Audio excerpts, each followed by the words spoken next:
my goal is that everybody can come out of this experience saying, I made this experience something that worked for me instead of something that damaged me.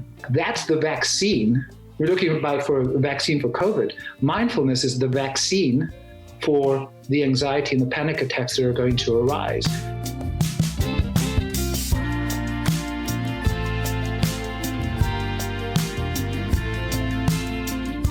Hello, doctor. Very nice to have you today. Really appreciate you joining us.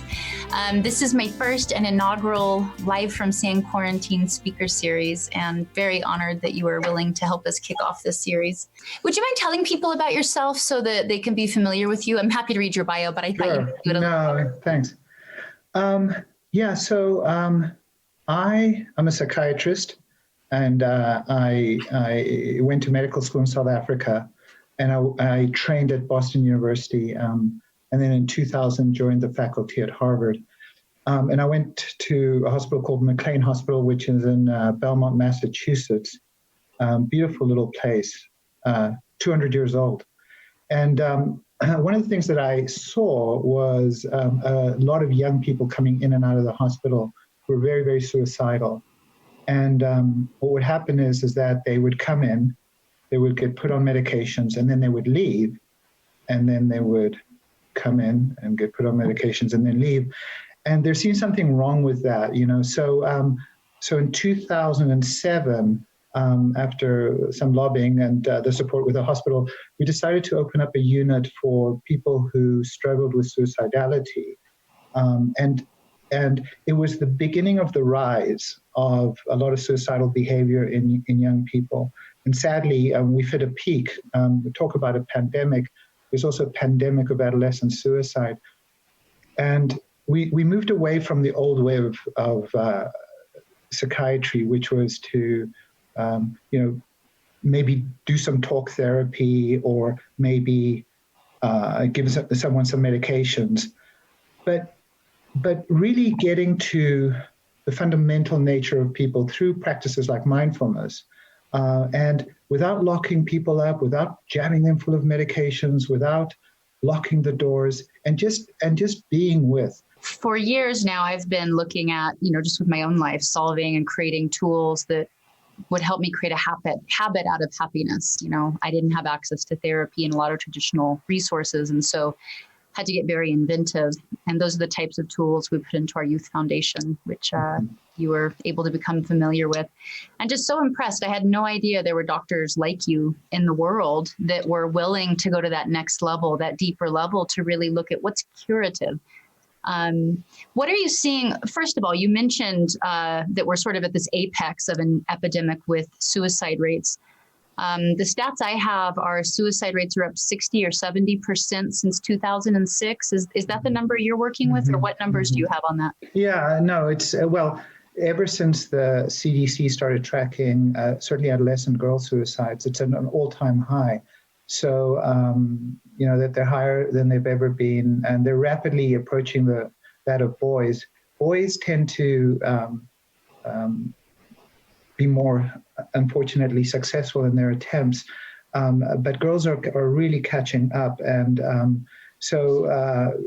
we've seen a doubling of adolescents, even young people's suicide between the ages of 10 and 14. Mm-hmm. And it's just tragic. It's just tragic that a young person can't see their own worth. And they're often just remarkably talented, remarkably capable, but we've beaten into them, and the story that somehow they aren't capable.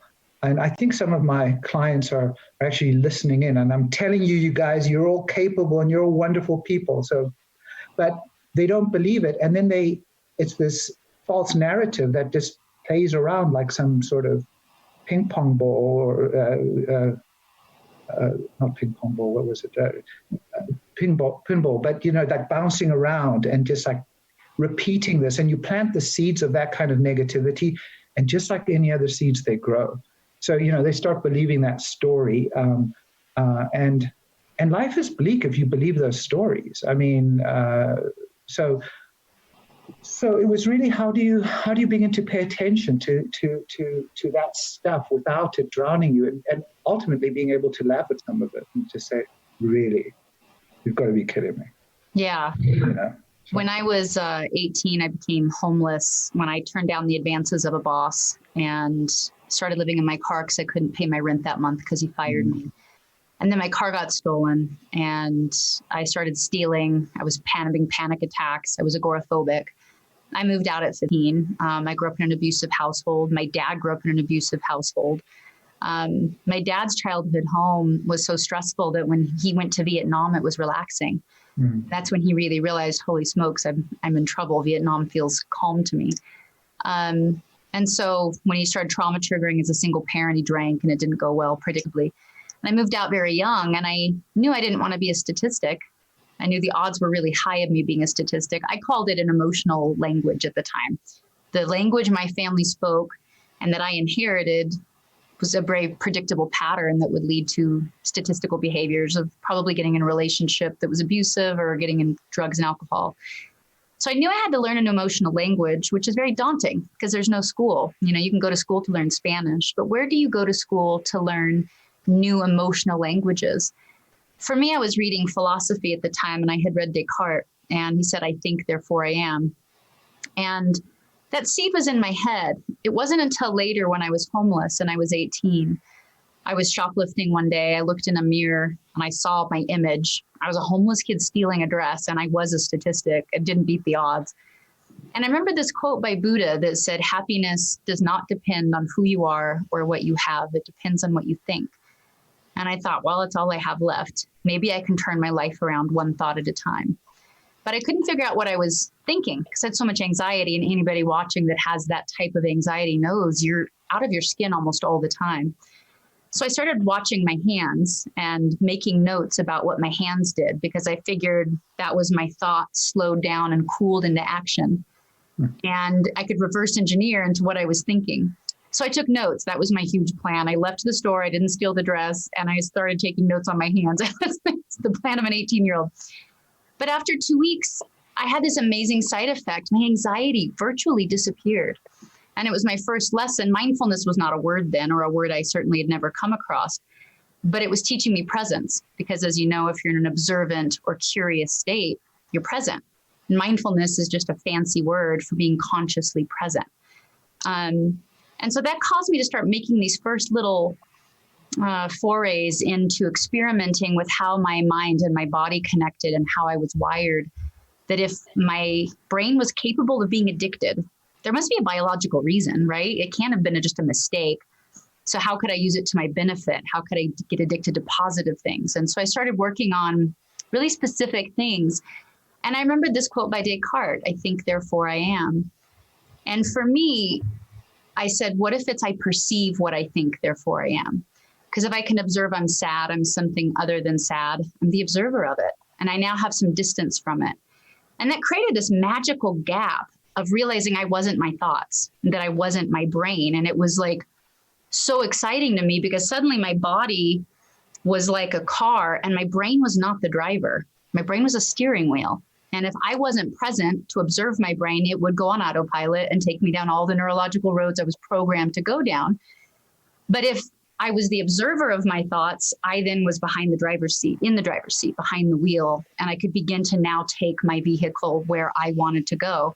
And it's become this lifelong journey and an amazing journey to share with the kids in our foundation. Can you talk to people about sort of, it's called decentering, deregulating. I call it the observer. It's just my folk singer language around it. But I'd love to have you talk with people about that to try and help people wrap their heads around what can I do right now? What are some actionable, doable steps that can help me? Wow. It's really remarkable when a person can get to, by the way, where you got to, because I had an opposite life. My life was full of everything that was, in theory, good. I didn't suffer that much. And I errantly went to a mindfulness retreat, and it was a really big mistake because I had thought it was something other than what it was. And I did 5 days of silence, and it just changed everything. I suddenly realized that I had been asleep until that moment, and then I just woke up, and I also had this experience of all anxiety melting away. But I didn't realize I needed it because life was okay. I was at Harvard, and things were. But so how do we get to where we are? Well, we all have our own journeys, and here we are, each one of us. Now, I just want to say a couple of things about what you said and then answer your question. One thing that I try to get away from is this whole thing of finding blame. Because, you could say it was my dad who did it. Okay. Mm-hmm. But then I said, well, why did your dad do it? Well, because he was raised in bad circumstances. Well, why were they raised in bad circumstances? Well, because they were raised in their bad circumstances. They were chased by polar bears in Alaska. Who knows? And why were they chased by polar bears? Because the polar bears. Why were they there? Because of global warming. Why is global? So if you keep on going back far enough, then you blame the Big Bang for everything. Because without that, nothing would have been here. But here we are. So one thing is we think that we find a reason, like if I eat too much, I'll put on weight, but I have found the reason, but then it doesn't get me to stop doing anything. So one thing is to stop chasing this idea of blaming something, because you can't change those causes. Everything is caused, and even those causes have causes, and etc. But these are the present conditions that you have right now. So one thing is to say, you know what, here we are. Now, the other thing is this, and I maybe deviate a little bit from the mindfulness community in this way, and that is a lot of people will see someone who's dysregulated and they'll want them to practice mindfulness, which I love that idea. But, it's a little bit like saying, okay, your house is on fire, and you say, I am sitting here mindfully. I am smelling the smoke. And that under those conditions, when you aren't already trained, the thing to do is to get the heck out of there. So when you're dysregulated. Will you define dysregulation for people? Sure. It's when your emotions are so big that the behavior that follows from those emotions are mood dependent, so that the things that you do are dependent on the mood state that you're in. If I'm upset, I do certain things. If I'm happy, I do other things. And that the peaks of the emotionality are so high and so low that you're unable to control them. But the problem is that the mind, when it's like that, can't think. We're asking people to think, to be aware of themselves, when from an evolutionary perspective, it hasn't evolved to do that. It has evolved to react. So a few things. One, with the practice of mindfulness, is that you want to practice under all conditions. You want to practice, it's easy. I've climbed to the top of mountains, and I thought I could just leave life behind, sit on top of the mountain, and just be here. Because it's so calm and so pretty, and the chickadees, I don't know if they have chickadees, but maybe that's what they were, are singing. And I'm just thinking life is wonderful. Well, under those conditions, of course, it's easy to practice. But the time to practice, when I have suicidal patients, it's like, oh, come and be all Zen and Buddhist with me. And like, I don't want to live. What the hell are you talking about? So this idea of just being centered. Now, the thing is that for most of us, we suffer because we don't live presently.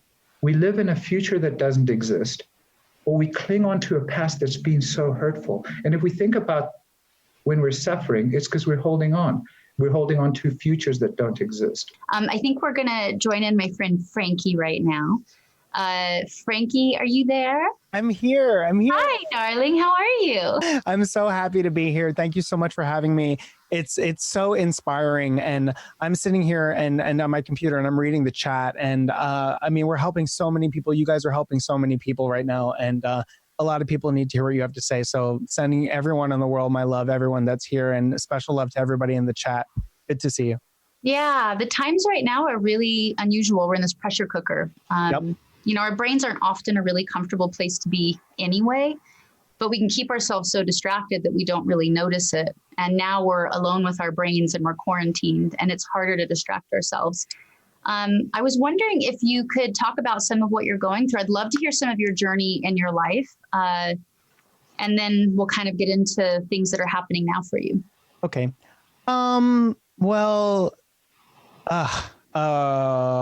Right off the bat, I think I just have to acknowledge the fact that this is super poignant for me right now because I just had a friend who committed suicide.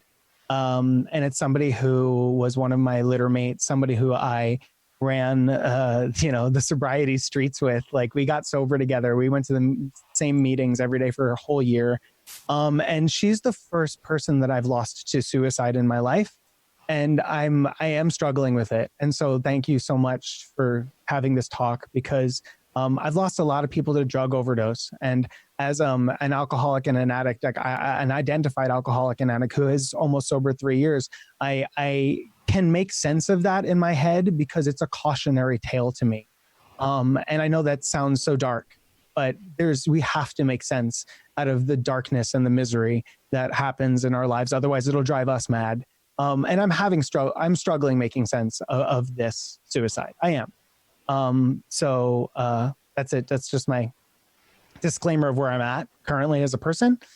And I'm stuck in a quarantine also, but I don't feel that way, which is great. I don't feel, I've been using all the tools that I've learned in sobriety in order to get through this very, very challenging, isolating situation. So I'm okay. I'm okay. And the biggest thing I'm struggling with is the death of my friend. Do you want me to talk a little bit now about my sober journey and what brought me? Yeah, I'd love to know about that, as well as tips you have for staying sober right now in quarantine. I imagine there's a lot of addicts that are going to go have dangerous, high-risk behavior to try and attain their drugs. And there's a lot of people that are sober, striving to stay sober in a very high-pressure situation. Yeah. So first tell me about your sober journey. When did you get sober? Okay. When did you realize? And then what things did you undercover? Because as we become sober, we start realizing the things that led us to want to do drugs. It's almost like the work just begins, right? Yes. So the first thing I'm going to say is the biggest lesson that I've learned in sobriety. It is that I truly know that everything happens for a reason now. And that I don't believe it. I'm not repeating something that someone has said to me once. Like, I truly believe in the fibers of my being that everything happens for a reason. And that is one of the reasons that I can stay sober every single day, because I can make sense of the craziness that's happening in this world, because I believe truly that everything that we are going through right now is meant to make us stronger, is placed in front of us in order for us to grow, and will allow us to be more prepared for the next catastrophe that is heading for us in our life. Amen. Like, there's a beautiful saying. It's a Navajo proverb that says the obstacle is the path. I always remember that when there's a challenge, it's like, this is the path. Like, this is, this will make you stronger. The other thing that I always say, everyone needs to stop thinking about, did I choose the right path? Did I make the right turn at that fork in the forest and the poem? No, there is one path. You are on the one path. So stop stressing about the past. Stop stressing over the decisions that you could have done differently. They no longer matter. You are in the present only. There's only the present. That's the other big tool that I always use, right? Living in the past, that's depression. Living in the future, that's anxiety. We want to stay right now in the present. We want to look at our hands. So it's such a beautiful analogy, and ground yourself in this current moment. When things are good, people are like, oh, things are good. I don't need to do the work right now. That is when you have to dig in hardest, when things are good, because you can actually lay the tracks for when things get bad. Because we know it's going to, because it's life. Life is just life, and life is hard, period. And something that I've really been keying onto lately is that life, if I was to define God as 5 primordial powers. Hi, Blaise. Nice to have you back. Hi, Blaise. Hi, Frankie. I would define these 5 primordial powers as life, death, birth, decay, and creation. And these forces are at work around us all the time, and we don't have control over them. And a lot of times we'll have a spiritual practice or a mindfulness practice as a sort of covert way to control life, to try and make nothing bad ever happen again. When we actually have to have these practices to give us the muscle, if you will, to deal with these forces that are beyond our control. We don't get to choose what happens to us, but we do get to choose how it changes us. And so, right, in every moment, we have the choice of, how am I going to react to this? How am I going to let this change me? I was wondering if you wanted to talk to the doctor about your situation and what you're going through with your friend. Yeah. Hi, Dr. Blaise. Thank you so much for what you said earlier. I was captivated, listening to with bated breath. Yeah, this is my first time I've ever, I don't know if you could heard earlier, but one of my friends, one of my litter mates who we got sober together, committed suicide. And, well, she had been sober for 5 years when I decided to get sober. So she had much more time than I do. I have 3 years. And this is the first time I'm dealing with it. And I'm struggling to make sense of it. I don't know why overdose makes sense to me. It's probably because I've dealt with 6 people from my treatment that have died by way of overdose. I understand the disease of addiction because I have it.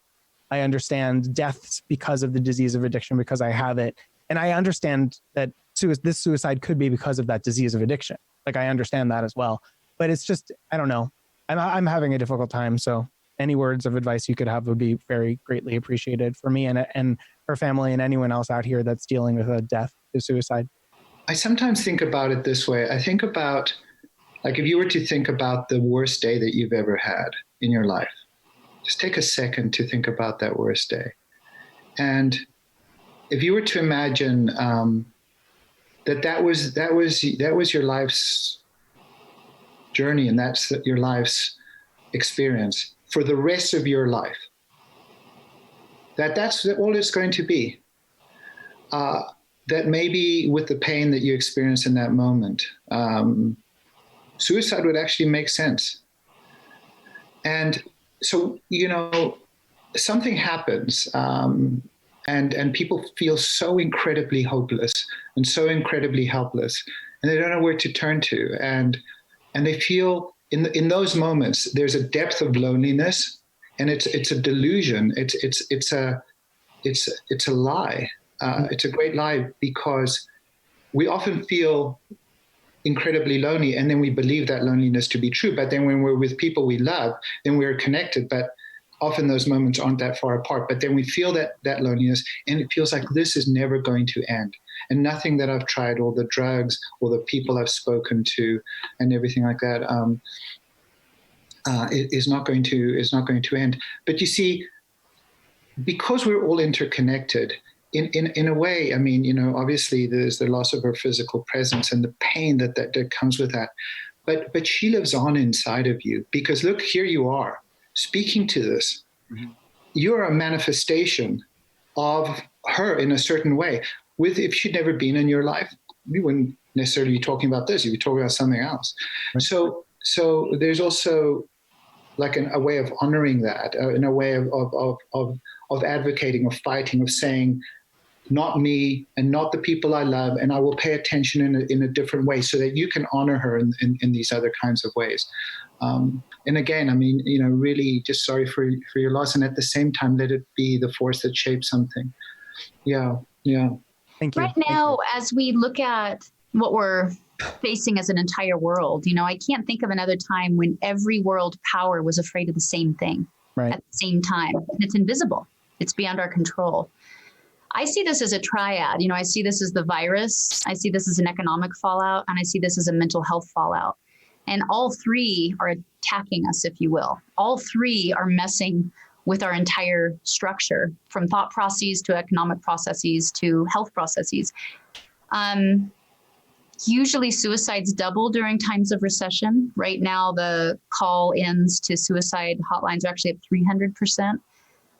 Panic attacks are one of the most Googled words. Parents are struggling at home. We're getting triggered, being in confinement possibly. Doctor, do you have any tips for parents that are watching, or just people that are watching? My goal is that everybody can come out of this experience saying, I made this experience something that worked for me instead of something that damaged me. Mm-hmm. So, again, I mean, if you think about it from a seed point of view, that if you plant the seeds of anxiety and panic right now, you're going to see, we're going to get all the anxiety that's going to happen right now, but we're also going to see the impact of the economic impact and the emotional impact in future generations. And that's because anxiety and stress changes how our DNA and other things are manifest. So the best thing that you can do right now is to practice techniques that are going to lower the level of stress that you're under in the present moment. And the wonderful thing about human beings in a certain way is that we deeply, deeply influence each other. We can, in as much as we can dysregulate, we get into a fight with each other, and then I yell at you and you yell back at me, and then we get up, but we can also co-regulate.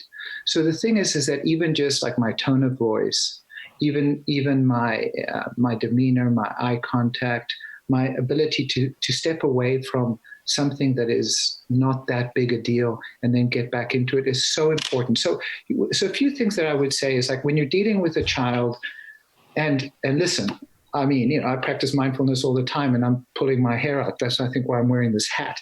But because, my kids are sometimes very dysregulated, but there's love. And I can say, okay, I can take 5 minutes and just think about what's going on here. So I can take a breath. I can, okay, and then have a discussion that is calmer in tone, that still tries to make the point, because you can make the point, but you can make the point yelling, or you can make the point more calmly. So the idea is that by practicing being calm, by practicing paying attention to your body, you're actually, it's like that's the vaccine. We're looking for a vaccine for COVID. Mindfulness is the vaccine for the anxiety and the panic attacks that are going to arise.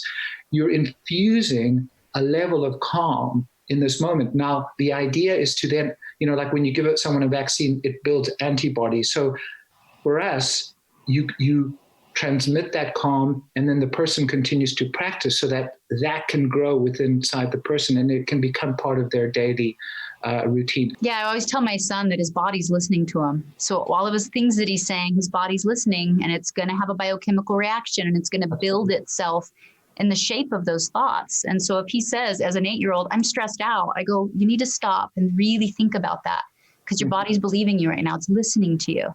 Do you really believe that authentically? And if you do, great, let's talk about it. If you're being dramatic, let's talk about that. That mind-body connection they're learning has such a huge effect on our immune systems. And again, our kids aren't really going to remember the details of this. They're going to remember the mood in the house, the mood that we create. Our body's going to remember the mood that we create, and it's going to affect the way our genetics express.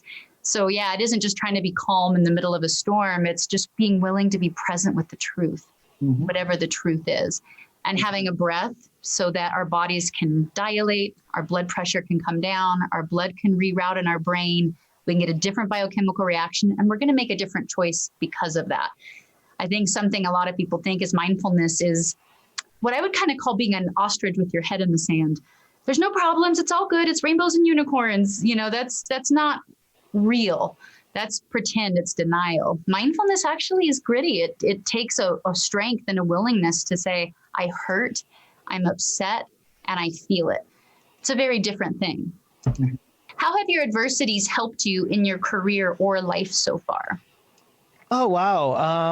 I think that everything in my life has kind of led me towards sobriety, and that point forward has led me towards the ability to now be able to handle greater things in my career, greater success in my personal life. My relationship with my boyfriend is a loving, committed, monogamous relationship that all required sobriety to happen. So every trial and tribulation that led me to that breaking point is the reason why I am capable of handling the stuff that I have today. And all the work, for those of you who are not addicts and alcoholics out there, that is awesome. I will tell you from my personal experience that getting sober, first of all, asking for help, and then actually being willing to accept that help. And then third, learning from your journey into sobriety and keeping those tools as your daily go-tos is one of the most difficult things I have ever been through as a human being.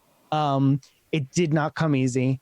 It was very, very difficult. I was filled with many chemicals, and basically just the long and the short of it is I started, my career became very, very accelerated into the public eye with Big Brother.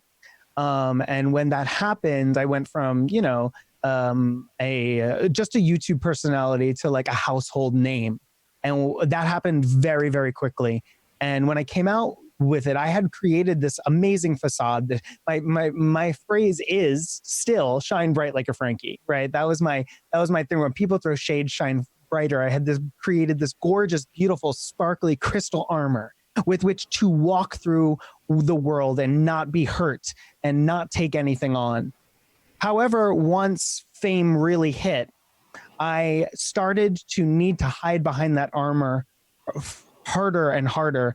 And the happiness, the joy, the glitter, the brightness, the positivity that was the reason that armor was created started to fade on the inside of me.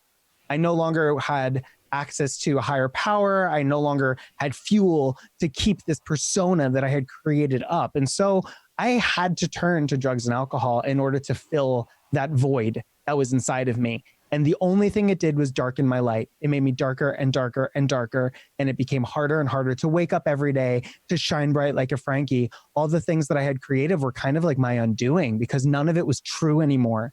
I was living a lie and I was broken, but on the outside, I still look good, girl. Nobody could even tell that I was as broken. So many people, when I came out as like an addict and alcoholic, were like, what? We had no idea. And I was like, girl, wow, rewind the tape. Because like, I can show you that she was not a happy person. There's death behind those eyes. And I got to the point where I saw a tragedy happened in my family. A horrible tragedy struck. There was, it was national news, and it involved some deaths, many deaths, and horrible losses of life. And that tragic event, when my family needed me most, I was unavailable to them. I had upped my Klonopin dose, which I had convinced my doctor to give me because I couldn't sleep anymore. From 0.25 milligrams, I convinced her to raise my prescription to 3 milligrams, and then I self-upped my dose to 9 milligrams a day.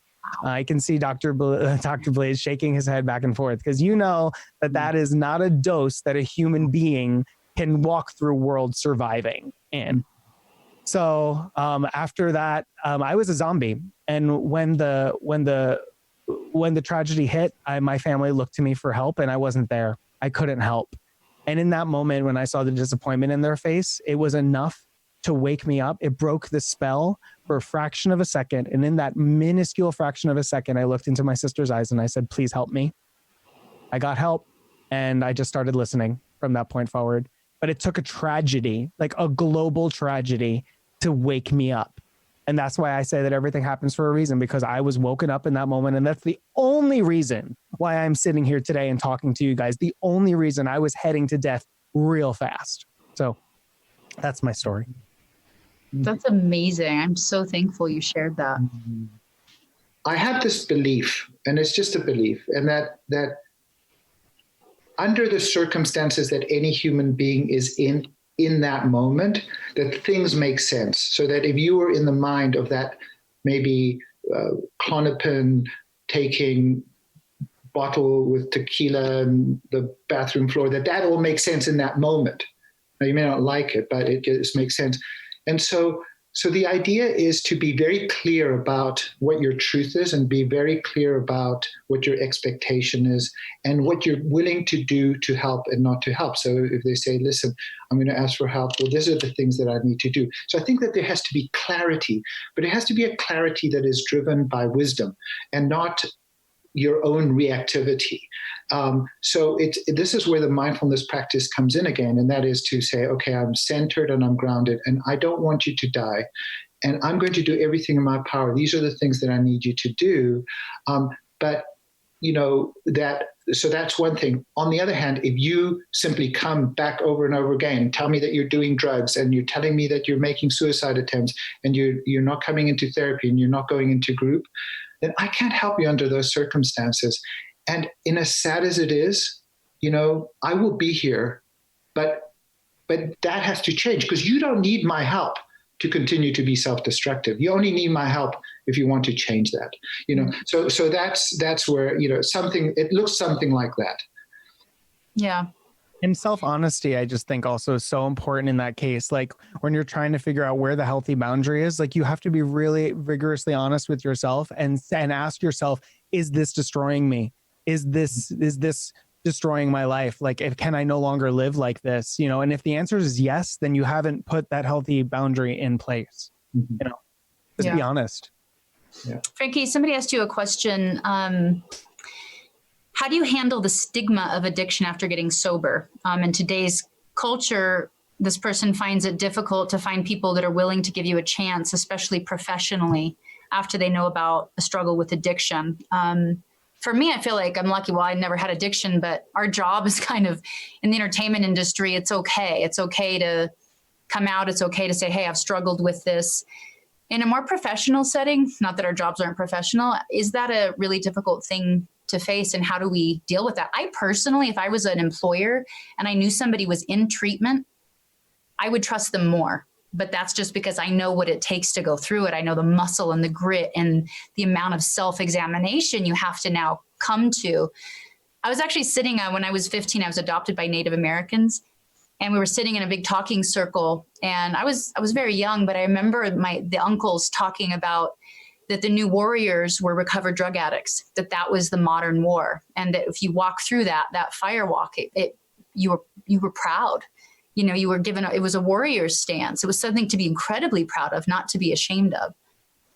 Yeah, that's exactly how I feel. Also, the thing is, like, when you come out as someone who is in recovery, there are so many people on the planet that are in recovery that will have your back. So it's kind of like, you know, you find your allies, you find people that do understand what you're going through, and then they can also help you professionally as you go up the rungs of the ladders. Let me tell you, there's a lot of CEOs that had cocaine problems that are just up there being super sober now, and they might give you a little bit more respect because now they know what you've been through. So again, my thing is always like, you know, walk proud, walk strong, stay sober, and prove over time. That's the thing. As addicts and alcoholics, we've done a lot of lying, cheating, stealing, and manipulating. That is what we do, that we're very, very good at it. So if it takes someone some time for you to re-earn their trust, then that is the bed that we have made.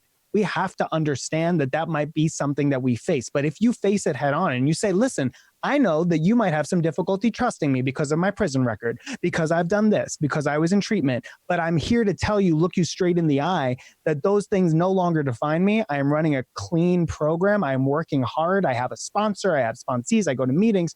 Then that person can look you in, then they will trust you. But just because you're sober doesn't mean you get a carte blanche for everything that you did in your past. It doesn't erase what you've done. So you have to make sure that you are always being honest about the way that other people are perceiving you, and be like, okay, cool, I get it. Let me explain to you why you need to trust me now. So yeah, the stigma is real. And just one other thing on that, because you talked about cancel culture in that question. Cancel culture is rampant, and so what is bullying. What does that mean? I've never heard cancel culture. So cancel culture means that as soon as you commit any sort of offense, or if you have ever committed any offense in your life, you are no longer allowed to be a functioning member of society. We delete you, we cancel you because you made that racist comment 14 years ago when you didn't know better, blah, blah, blah, what it is. And so what cancel culture means is you're never allowed to grow, you're never allowed to evolve, you're never allowed to change. And what I ask people that do cancel culture is to think about is, like, we are human beings, we are imperfect. If you are trying to better yourself, that should not be something that you are penalizing someone for. If they're acknowledging the error of their ways in the past, saying, I was ignorant and I'm willing to change, then that's great. I love ignorant people. Please, I can work with ignorant people. I can't work with bigoted people, but I can work with ignorance, because ignorance means that they don't know better. They can learn, they can change. So give me your ignorant people. I'm happy to talk to you through things. So cancel culture is something that we deal with as a society, and I think it's wrong, and I think we have to be above it. And also, I just saw in the chat, iMover fan asked, how do I deal with bullying? And I think that since so many people commit suicide because of bullying, I would just talk on that point really quick.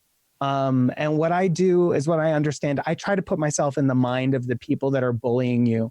You have to understand that if someone is going out of their way to spew hate, to find you, to call you horrible names. Listen, I am a proud, bright, glittery, sparkly homosexual, and I started a Twitch platform, and this platform is pretty bro-y. I'm going to tell you, I've gotten a lot of homophobia recently, and I will tell you, I go into their mind. I understand that if you are in such a dark place that you need to come onto my channel to spew hate, I have to pray for you. And I have to pray that you're going to find the peace in your life that I now have in mine, and I can't allow it to affect me. And that's what I'm going to say that you should do in your life. Just pray for the bullies, pray for the haters, pray for the people that do cancel culture, because they are miserable. They are miserable and they are broken, and they need your prayers and they need your compassion. And then move on, girl. You are too good to be focusing on any hate. You know what I'm saying? Just move on. Blow by. True. And I teach my son to consider the source.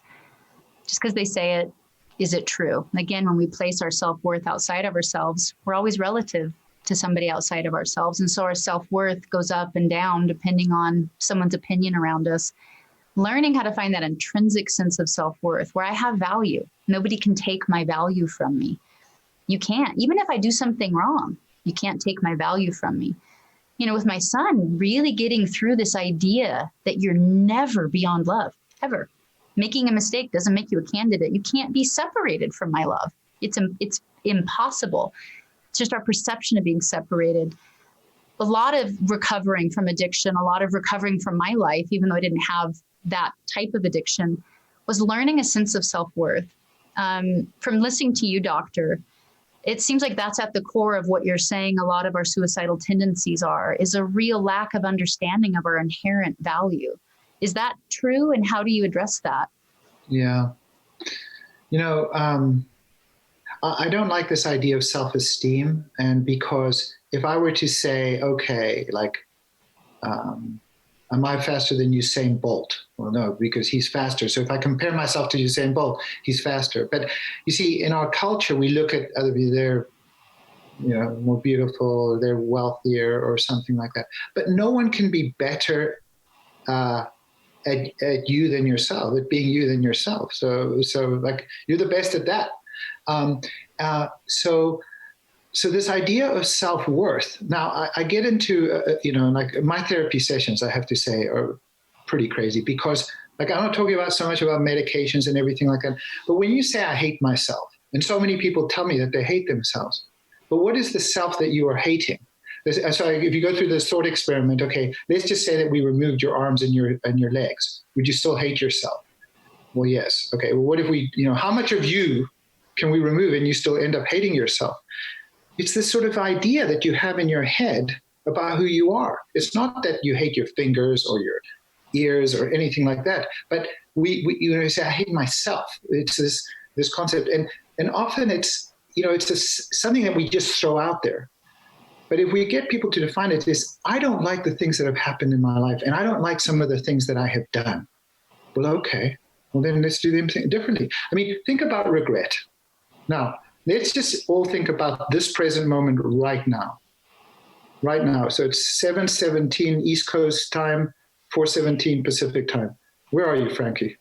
Right here, Los Angeles, California. There we are. Love it, love it. Okay, now here's the thing is, in this moment, in this present moment, is this your intentional best self right now? And if it is, you can't regret this moment. You brought the best of who you are under these circumstances to this moment. Okay, now we move to this moment. Now we move to this moment. And if we can live that way, it's okay. Like, there's nothing so bad about this moment that it's the end of the world. So that, you know, so that's one thing. And then the other thing is, it's remarkable that many of us have survived. We have gone through the worst moments of our life, and still here we are. So then we get into some situation and you sort of think, oh, this is the end of the world. But we've gotten through the end of the world 53 times. It's okay, here you are. So what is the self that got you to this point? Because that's also part of yourself, and that's a powerful self, and you've got to see that self and love it deeply. Because I love that part of that yourself in everyone, because it's also part of me, you know. Like people say, I'm worthless as a patient. So I say, well, why are you worthless? He says, well, I have no worth to anyone. So I said, but then why? So what are you doing here? What, you know, that's, I have no worth. And they say, well, yeah, you help people. I say, which people? People like me. So I say, well, if it wasn't for people like you, then I would have no worth. So I thank people like you because you've given me worth. So there you go. You know, so it's something about that. It's sort of like really beginning to see something deeper in yourself than just that. Yeah, giving yourself the time to self-examine and go, what is my inherent worth? that is not relative to any external thing. It can't be taken away if you fire me. It can't be taken away if I don't have a hit single. It can't be, what is that? We don't spend very much time thinking about it. And when I started really delving into it, I looked at the idea of worth versus deserving. And this is really rampant in our culture because deserving is a whole system of earned rewards. When we don't believe we inherent worth, we start trying to earn it. We start trying to earn our way into heaven.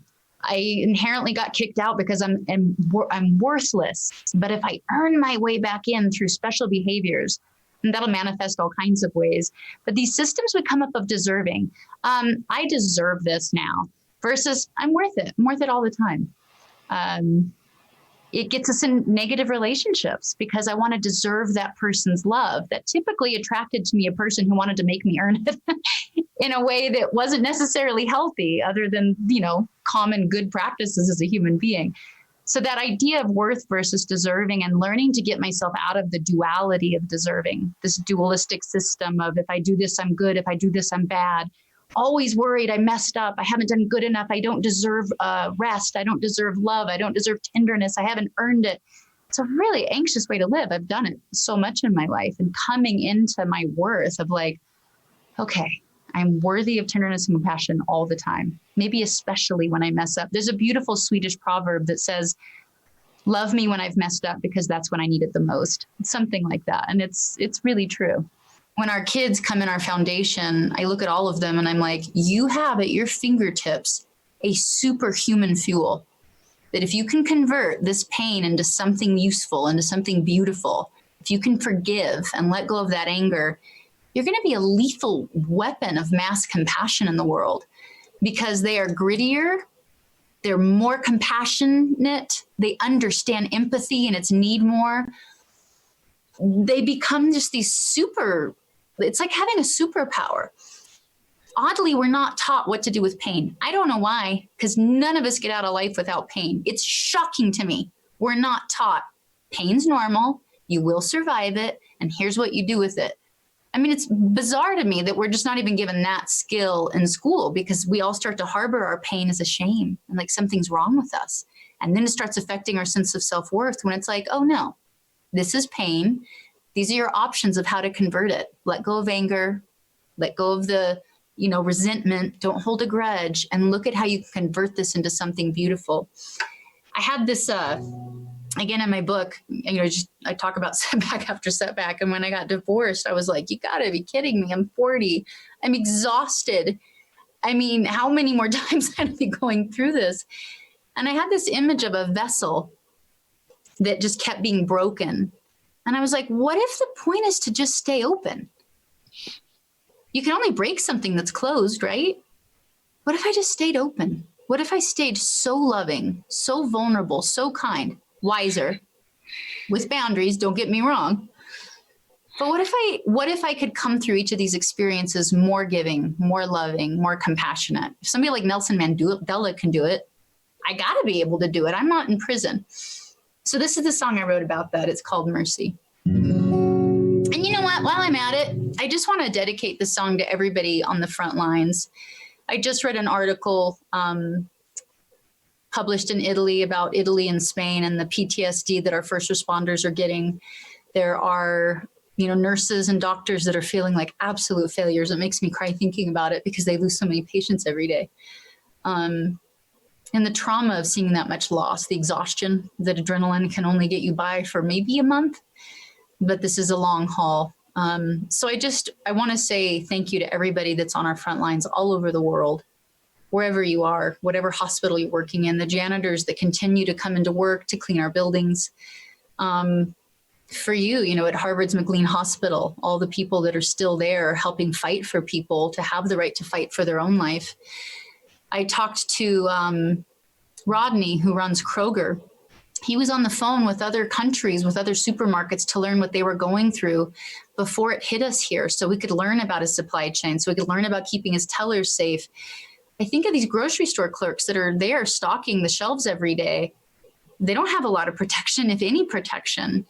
And so that we can go in and get our supplies and stay home and quarantine. All the unsung heroes, stocking our shelves, the UPS drivers that are still bringing us our packages from Amazon, the US Postal Service, all the essential service workers that are just going toward the virus on our behalf so that we can be safe in quarantine. Shoot, I'm actually going to sing Grateful because of that. This is for you.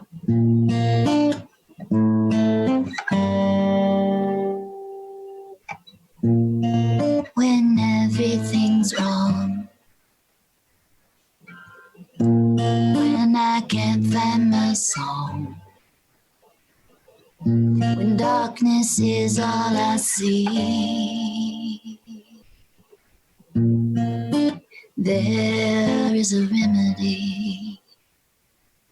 It's all the little things that make the world go round. It's all the little things that are most powerful. There's no politician, no sky too dark. No one can take the love from my heart, and the sun gonna shine in this heart of mine. The sun gonna shine in this heart of mine. The sun gonna shine, ooh, it's true, 'cause I can always be grateful.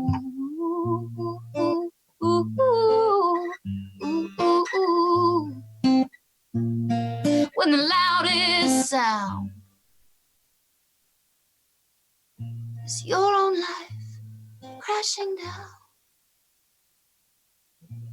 When your friends, they don't come around.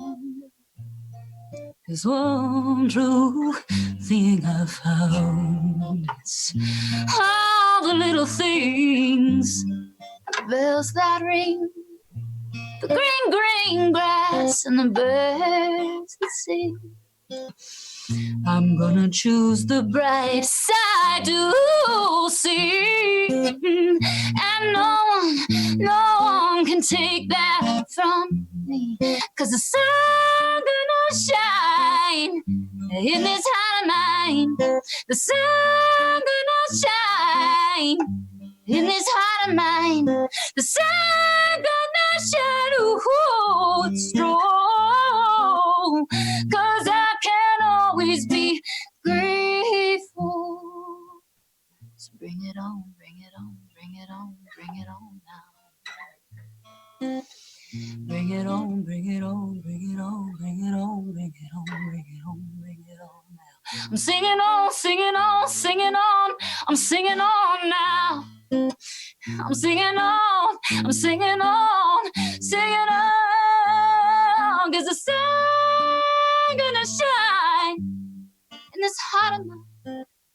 The sun gonna shine in this heart of mine. The sun gonna shine, ooh, it's true. 'Cause I can always be grateful.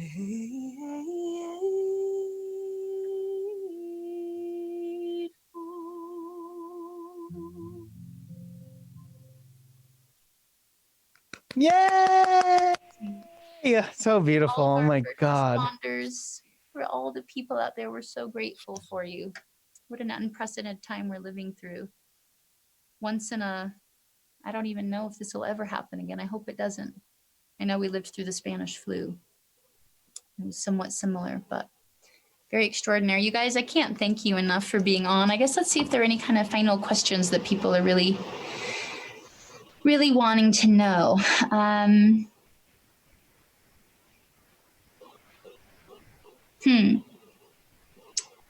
Well, we're going to end on a heavy one. I don't know if this will be our end, but why not? Someone said, I'm so exhausted from trying to get better.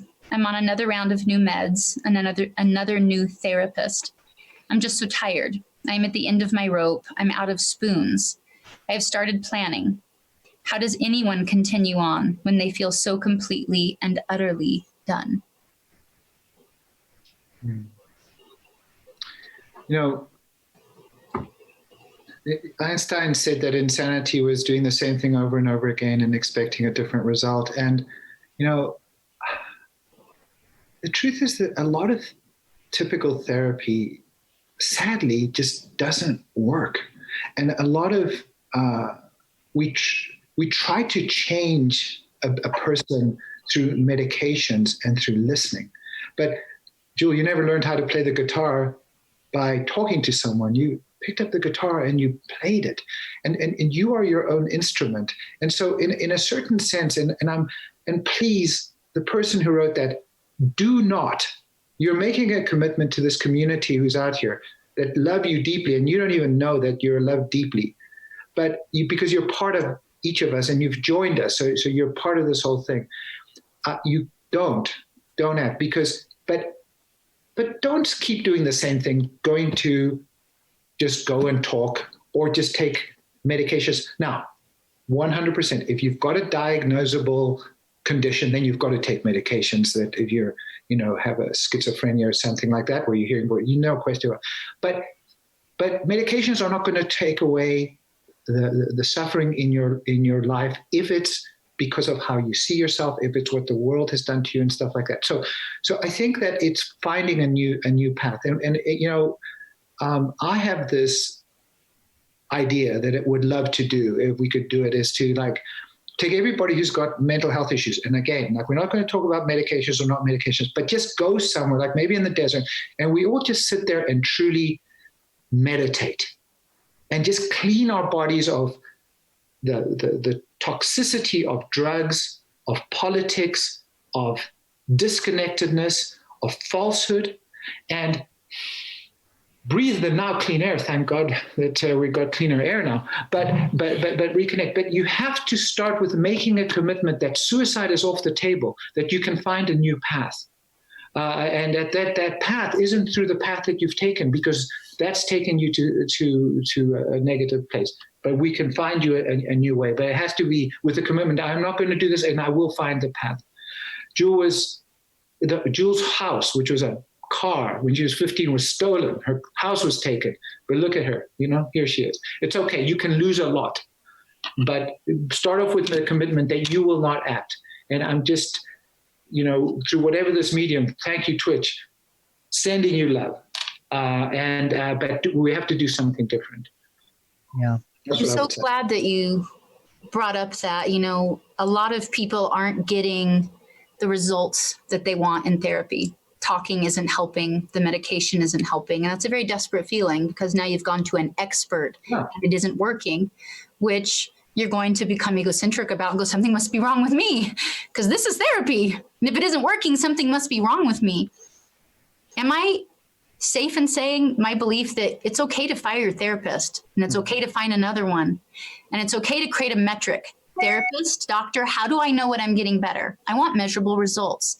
Can I create a metric that helps me know that I'm doing better? And I want to see that I'm gaining progress, because if it isn't working, I'm not doing something right. I'm not engaging right. I'm not getting it. I'm not creating actionable plans. For me, the reason I developed Jewel Never Broken was because I wanted to find ways to rewire myself when I didn't have any resources. I had no access. And I can't tell you why I didn't want to kill myself. I have no idea why. I was never suicidal. I was stubborn in I am effing going to figure this effing thing out. It is not for other people. It's for me too. And I don't know why I felt that way, but I hope whoever wrote that, I can instill some of that conviction of happiness is for you too. You're not broken. Yeah. We just have to help get rid of some of the false beliefs and the false self-images that you've begun to confuse for who you are. And there's a community in Tennessee, on-site workshops. I really like them. They do have a scholarship program, so it might be worth going online there. I really like their therapeutic facilities. Dr. Blaise, are there resources that you can think of where you like the work that people are doing or things like that? Yeah, I'd love to be, we sit at such an acute level of care that unfortunately I really would love to do that groundwork, because I think, first of all, we've got to start in schools, and so that people don't become so desperate. And I'll have to think a little bit about this, and maybe if we've got a resource page later on, we could add that. But I just want to say something that I think was critically important about firing your therapist. I've had so many patients. I said, all right, well, why didn't you fire a therapist? They weren't working. They said, because I didn't want to hurt their feelings. I said, who's the professional here?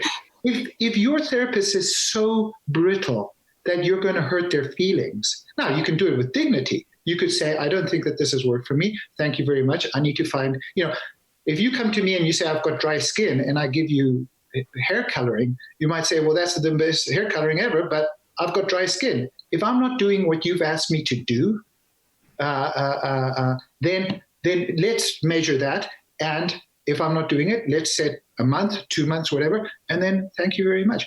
But not because I feel bad for my therapist. Now, don't do it out of emotion, like, oh, I'm pissed off with them, today. It has to be based on the outcome. So I think that, I've been fired twice, and it taught me, Mandela said, I never lose. I either win or I learn.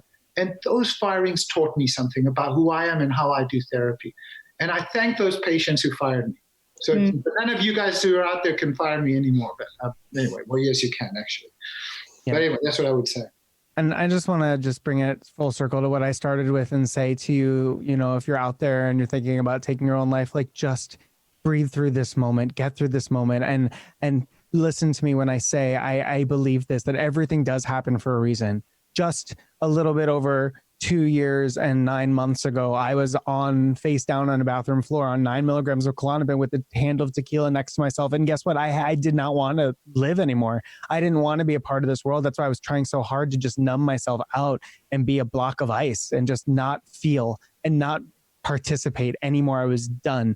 And thank God I didn't do anything to take my own life. Thank God that I am here right now to be able to listen to your question. And now I get to respond to you, having been there myself very recently, get to respond to you. Now you can do that for someone else down the line.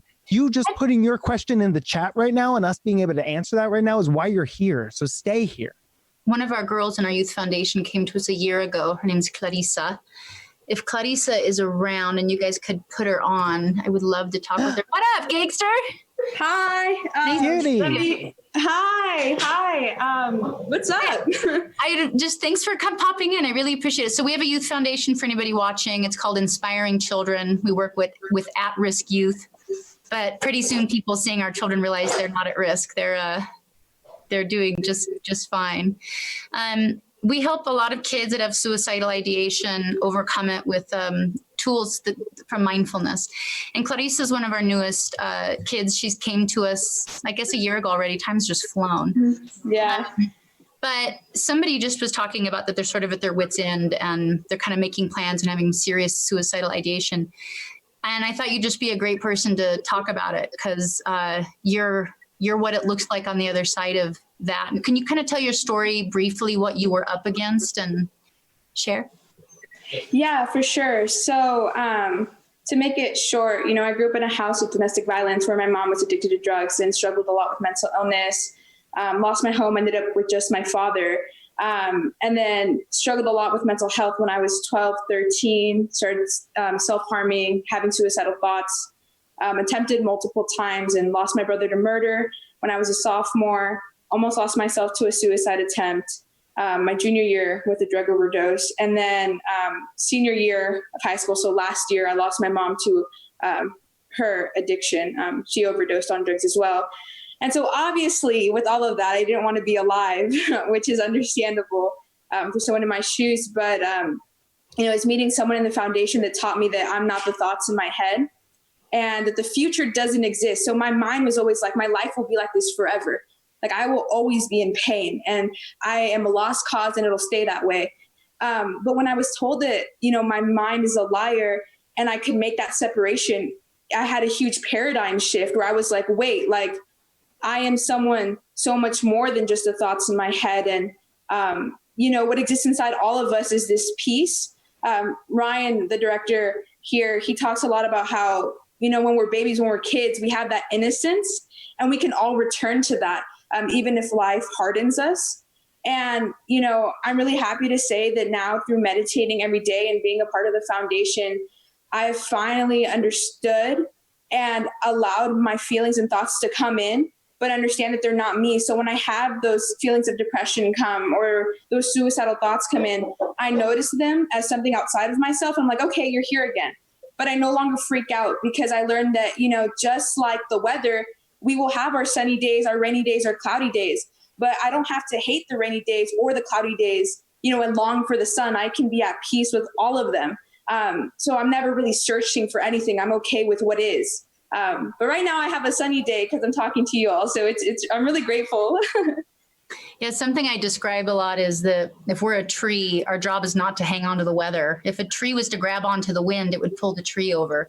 Right. Our thoughts and our feelings are the weather. They're not a fact. They do come and go. Yeah, I just would love to encourage everybody. There are unconventional places like our Inspiring Children Foundation. Right here on Twitch, the Inspire House is a resource where these kids talk, they meditate. You can chat with them. These little humans you're seeing in front of you have just become these champions of light. It's profound, the wisdom that Clarissa already has been able to just embody and know in her body that it's true. So feel free to come visit the Inspire House. Dr. Blaise Aguirre has great books. Frankie, you can reach out to anytime through social media and he'll give you some words of encouragement. I will too. I know some of the kids are going to hang out in the same Inspire House here after we're done. So if people want to stay and chat, hang out, I don't know what you guys are going to get up to, but some fun stuff, I guess. But I just want to thank everybody for coming. Blaise, thank you so much for your generosity, for taking so much time and so much heart in answering this. And Frankie, what a perfect addition. Really, really appreciate your willingness to be vulnerable and open and share. And thank you to everybody that listened. We really appreciate it.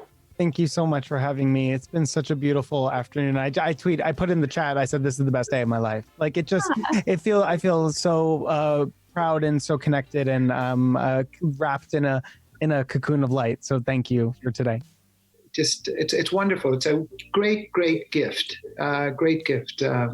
and thank you. And awesome to meet you, Frankie, as well. And nice to see you again. Jewel, just awesome. All right. Bye, everyone. Bye. I love you so much. Oh my God. I love you, Frankie. Thanks.